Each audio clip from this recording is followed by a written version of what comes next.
Imagine waking up tomorrow with $1 billion in your bank account. You've bought the mansion, the private jet, the supercars, and maybe even your own island. But after owning everything money can buy, you decide you want something far more ambitious. You don't want to buy Ferrari or Mercedes.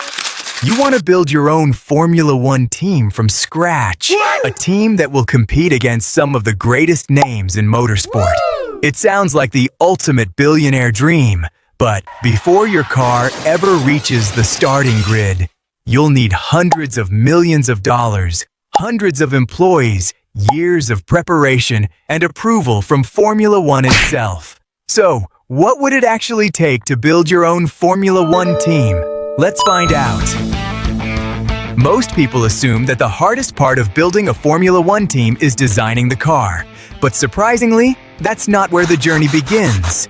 Before you can even think about racing, you first need permission to join Formula One. Unlike many other racing series, Formula One has a limited number of teams, and every new entrant must be approved by both the FIA, the sports governing body, and Formula One management.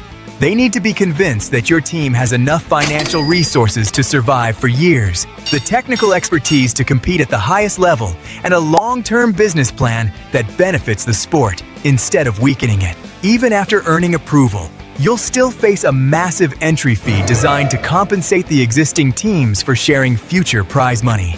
Only after clearing these enormous obstacles can your dream officially begin.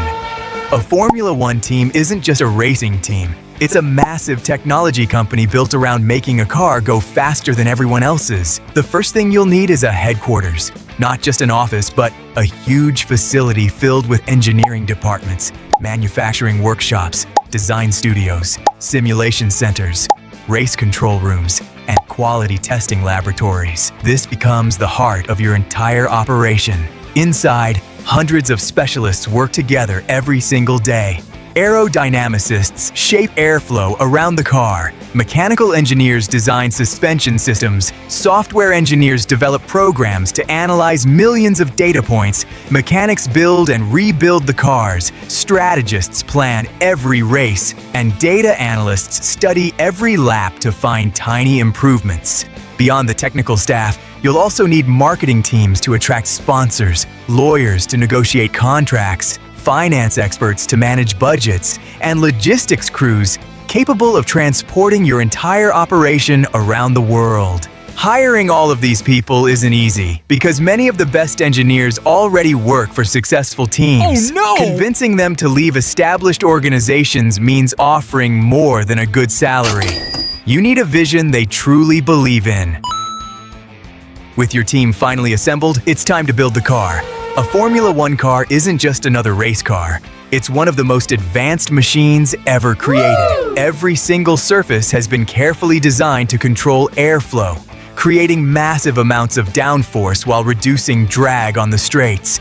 Before a single part is manufactured, engineers spend months running computer simulations, creating thousands of virtual designs and eliminating ideas that don't work.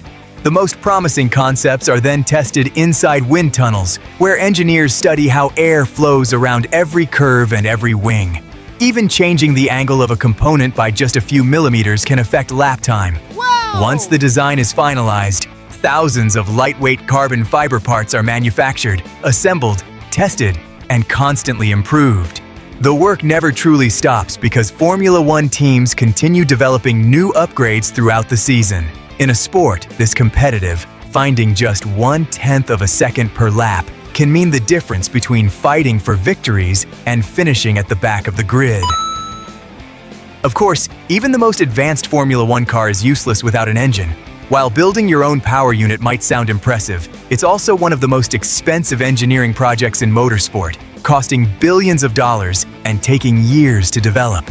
That's why most new Formula One teams choose to purchase engines from established manufacturers instead.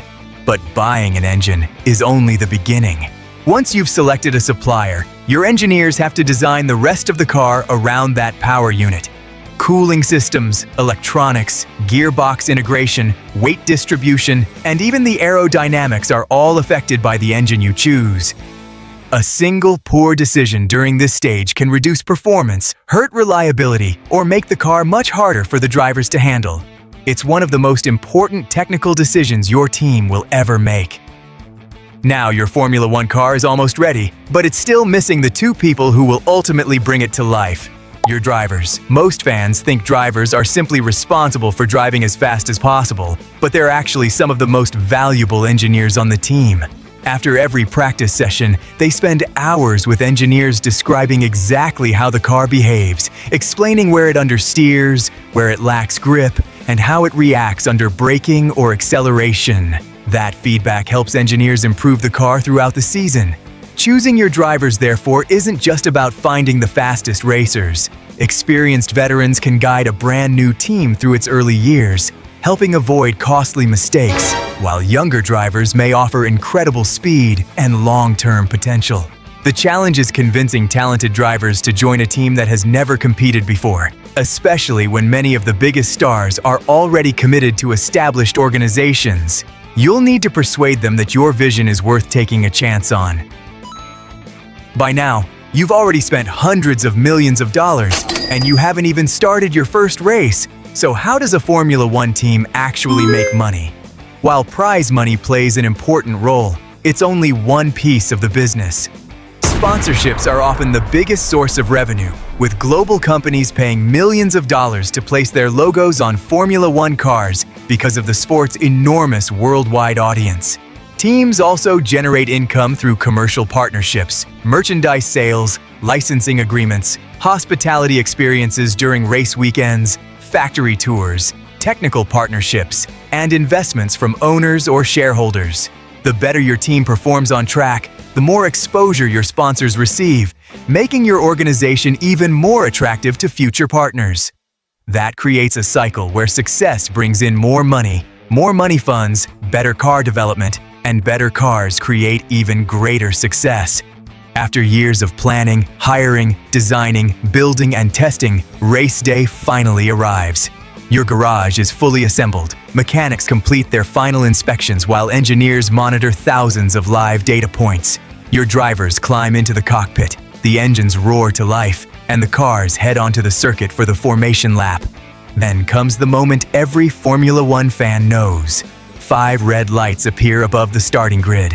One by one they illuminate, and then suddenly, they go out. Your Formula One team has officially entered the sport.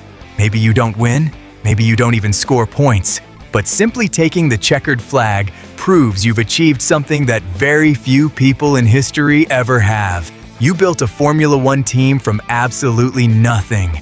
So, could you really build your own Formula One team? The answer is yes, but it requires extraordinary vision, world-class engineers, hundreds of skilled employees, years of relentless effort, and financial resources that only a handful of people possess. Formula One isn't just about building a fast race car. It's about creating a company that thrives on innovation, leadership, teamwork, and constant improvement. Every season introduces new regulations, every race presents new challenges, and every competitor is searching for the smallest advantage. But if your team succeeds, you'll create far more than a racing organization. You'll build a brand, inspire millions of fans, and leave behind a legacy that competes on the biggest stage in motorsport. Because in Formula One, you're not just building a car, you're building a legacy. Thanks for watching. If you enjoyed this video, don't forget to like, subscribe, and let me know in the comments, what business should we build next? I'll see you in the next one.